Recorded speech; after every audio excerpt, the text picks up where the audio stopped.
বাঁকুড়ার এক রিসোর্টে আসানসোলের যুবতীকে গণধর্ষণের অভিযোগ।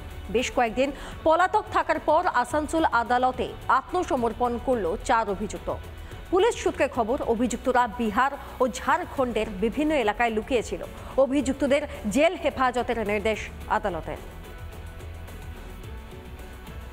আমি 4 জনকে সারেন্ডার করেছি কোর্টের কাছে। কোর্ট তাদেরকে জেল হেফাজতে রেখেছে, অর্ডার দিয়েছেন। ওরা পুলিশের তরফ থেকে একটা রিমান্ড প্রেয়ার এসেছিল যে আমার 10 দিনের রিমান্ড চাই, কিন্তু যেহেতু প্রসিডিউরে কিছু গণ্ডগোল থাকার জন্য কোর্ট ওটাকে আজকে অ্যালাউ করেনি। ওই পিটিশনটাকে কোর্ট ওটা রেকর্ডের মধ্যে কেপ্ট করে রেখেছে। এরপরে যেদিন হিয়ারিং হবে সেদিন দুপক্ষ শুনানি করে ওই রিমান্ড প্রেয়ারটা হিয়ারিং হবে।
নানা ধরনের কন্টেন্ট দেখার জন্য লাইক করুন, শেয়ার করুন আমাদের ফেসবুক পেজ, সাবস্ক্রাইব করুন আমাদের ইউটিউব চ্যানেল।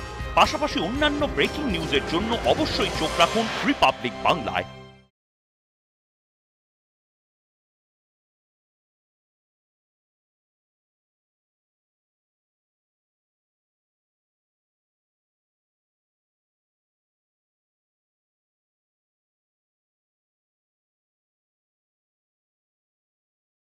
নানা ধরনের কন্টেন্ট দেখার জন্য লাইক করুন, শেয়ার করুন আমাদের ফেসবুক পেজ, সাবস্ক্রাইব করুন আমাদের ইউটিউব চ্যানেল।